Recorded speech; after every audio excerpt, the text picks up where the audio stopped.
നമസ്കാരം. Win media ന്യൂസിലേക്ക് സ്വാഗതം.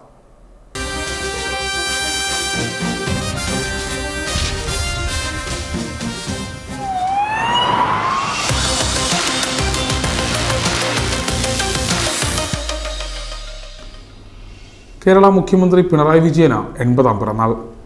രണ്ടാം പിണറായി സർക്കാരിൻ്റെ 4ാം വാർഷികാഘോഷങ്ങൾക്കിടെയാണ് മുഖ്യമന്ത്രിയുടെ ജന്മദിനം. പതിവ് പോലെ ആഘോഷങ്ങളില്ലാതെയാണ് ഇത്തവണത്തെയും പിറന്നാൾ. മുഖ്യമന്ത്രി സ്ഥാനത്ത് പിണറായി വിജയൻ 9 വർഷം പൂർത്തിയാക്കുന്ന വേളയിലാണ് പിറന്നാളും ഒരുമിച്ച് വരുന്നത്. ഏറ്റവും കൂടുതൽ കാലം സംസ്ഥാന മുഖ്യമന്ത്രി പദവിയിലിരുന്ന രണ്ടാമത്തെ നേതാവെന്നുൾപ്പെടെയുള്ള റെക്കോർഡ് കൂടിയാണ് മുഖ്യമന്ത്രി പൂർത്തിയാക്കുന്നത്. ഔദ്യോഗിക രേഖകൾ പ്രകാരം 1945 മാർച്ച് 21 പിണറായി വിജയൻ്റെ പിറന്നാൾ.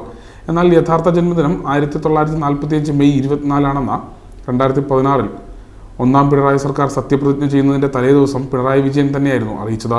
പിന്നീട് മാധ്യമങ്ങൾ ഉൾപ്പെടെ പിറന്നാൾ ദിനം ചർച്ചയാക്കുമ്പോഴും ആഘോഷങ്ങളില്ലാതെയാണ് ജന്മദിനം കടന്നുപോകാറുള്ളത്. കണ്ണൂർ പിണറായി മുണ്ടയിൽ കോരൻ്റെയും കല്യാണിയുടെയും മകനായാണ് പിണറായി വിജയൻ ജനിച്ചത്. ശാരദവിലാസം LP സ്കൂളിലും പെരളി ഗവൺമെൻറ് ഹൈസ്കൂളിലും തലശ്ശേരി ബ്രണ്ണൻ കോളേജിലുമായിരുന്നു വിദ്യാഭ്യാസം. ബ്രണ്ണൻ കോളേജിൽ BA ഇക്കണോമിക്സിന് പഠിക്കുമ്പോൾ കേരള സ്റ്റുഡൻറ് ഫെഡറേഷൻ കണ്ണൂർ ജില്ലാ സെക്രട്ടറിയായി. 1964 KSF സംസ്ഥാന കമ്മിറ്റി അംഗമായി. വിദ്യാർത്ഥി രാഷ്ട്രീയത്തിൽ നിന്ന് യുവജന പ്രസ്ഥാനത്തിലെത്തിയ അദ്ദേഹം പിന്നീട് KSYF സംസ്ഥാന പ്രസിഡന്റായി.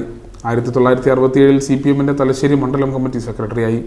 1968 പാർട്ടി ജില്ലാ കമ്മിറ്റി അംഗവും 1972 ജില്ലാ സെക്രട്ടേറിയറ്റിലേക്കും 1978 സംസ്ഥാന കമ്മിറ്റിയിലേക്കും തിരഞ്ഞെടുക്കപ്പെട്ടു.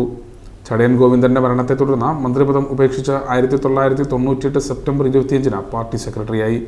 പിന്നീടുള്ള 4 നൂറ്റാണ്ട് കേരള രാഷ്ട്രീയത്തിൽ പിണറായി വിജയൻ എന്ന പേര് മാറ്റിവെക്കാൻ കഴിയാത്ത ഒന്നായി മാറി.